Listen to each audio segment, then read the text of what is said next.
आज की वीडियो में बात करेंगे ईसीजी टेस्ट के बारे में।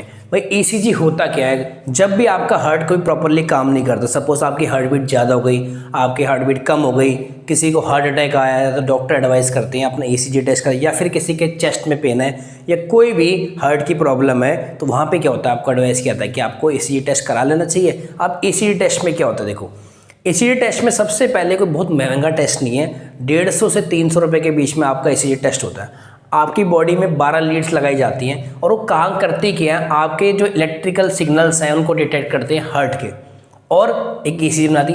ईसीजी की फुल फॉर्म होती है इलेक्ट्रोकार्डियोग्राफी, या उसको ईकेजी भी बोलते हैं। ठीक है, अब ये देखो ईसीजी में कुछ इस तरह का ग्राफ बनता है। ठीक है, इसे आप कहते हैं PQRS ग्राफ। अब एक बात सुनो, आजकल तुमने देखा होगा ना इंस्टाग्राम और व्हाट्सएप पे एक स्टेटस पे वो हो रहा है वायरल टाइप का, तो उसमें क्या कहते हैं, everyone loves you when this line become straight. अगर ये लाइन स्ट्रेट हो गई ना तो अपना राम नाम सत्य हो गया। भाई इसका मतलब क्या है, ये क्या डिटेक्ट करता है, हार्ट बीट को। अगर लाइन स्ट्रेट है इसका मतलब तो हार्ट बीट ही नहीं है, और हार्ट बीट किसकी होती है, जो डेड नहीं होती, जो डेड हो चुका होता है। बात समझे नहीं? ये लाइन स्ट्रेट हो गई तो इंसान की डेथ होती है। मूवीज़ में दिखाते होंगे बहुत सारे मशीन से कनेक्ट होते हैं, उसमें टीन ऐसे ऐसे हो जाती है। बात समझे? अब इसमें होता क्या, देखो ये बना होता है 4 से, पी वेव, क्यू, देखो ये रही P wave, QRS wave, ST और T वेव। अब पी वेव क्या करती है, पी वेव डिटेक्ट करती है हमारी एट्रियम डिपोलरेशन। आपने कहा सर ये क्या होता है? ये आपको पता है कि हमारे हार्ट को 4 चैम्बर्स में बांटा गया। ठीक है, आपने क्या पता है, ये हार्ट आप कह रहे हो हार्ट लग नहीं रहा, पर अब मैं कहाँ से बनाऊँ हार्ट, मुझे बनाना नहीं आता मेरे भाई, तो मैंने ऐसे ही बनाया, right atrium, left atrium, right ventricle और लेफ्ट वेंट्रिकल। ठीक है, सबसे पहले ब्लड कहाँ आता है बच्चे, राइट एट्रियम में आता है। कौन लेके आता है, इन्फीरियर वेना कावा और सुपीरियर वेना कावा।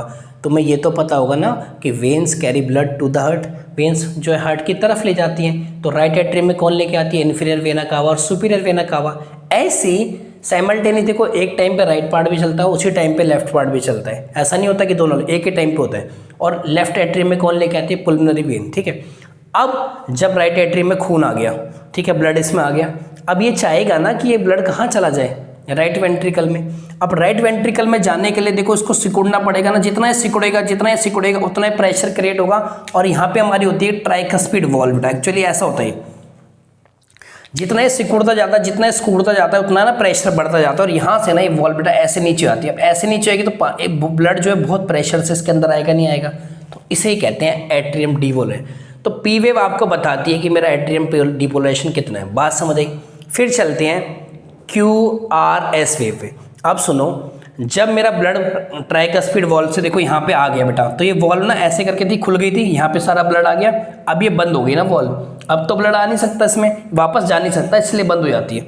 ठीक है, अब आप चाहोगे कि वेंट्रिकल से सब जगह खून पहुँच जाए, सारी बॉडी पर लंग्स में चला जाए पुल्मोनरी आर्टरी के थ्रू, तो उसके लिए फिर इस वेंट्रिकल को भी देखो डिपोलाइज होना पड़ेगा, अगेन इसको भी सिकुड़ना पड़ेगा ताकि प्रेशर से चला जाए, तो ये वेंट्रिकल। अब ये जो QRS ग्राफ है ये शो करता है आपका क्या, वेंट्रिकल डिपोलरेशन, कि आपका वेंट्रिकल कितना डिपोलराइज हो रहा है, कितना सिकुड़ रहा है।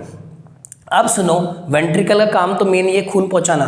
अगर ये कर्व बहुत ऊंचा है, जैसे बहुत, तो इसका मतलब है कि आप बहुत ज़्यादा ब्लड पंप कर रहा है आपका हार्ट, आपका अगर ये कर्व बहुत नीचा कहीं यहाँ पे होता है, इसका मतलब आपका ब्लड जो हार्ट जो है बहुत कम ब्लड पंप कर रहा है। बात समझ आई नहीं है? ठीक है, ST जो सेगमेंट है, देखो ST सेगमेंट जो है यहाँ पे देखो, ये जो सेगमेंट है ये बताता है कि एट्रियम और वेंट्रिकल डिपोलरेशन के समय कितना टाइम लगाएगा। भाई एट्रियम और वेंट्रिकल डिपोलरेशन क्या है, यही तो हार्ट बीट है। हार्ट बीट क्या कहते हो आप, दमिक कॉन्ट्रैक्शन और रिलैक्सेशन। अगर ये पीरियड ओके है तो कोई दिक्कत की बात नहीं है। अगर ये कम हो रहा है या ज़्यादा, देखो हार्ट का ज़्यादा जोर से धड़कना भी दिक्कत है और कम भी। भाई जब एक्सरसाइज करते हो तब की बात नहीं करी मैंने, या फिजिकल एक्सरसाइज करते हो बढ़ जाता है, पर नॉर्मली ठीक है। अच्छा, तो ये क्या करता है, ST सेगमेंट आता है। अब लास्ट है मेरी T वेव।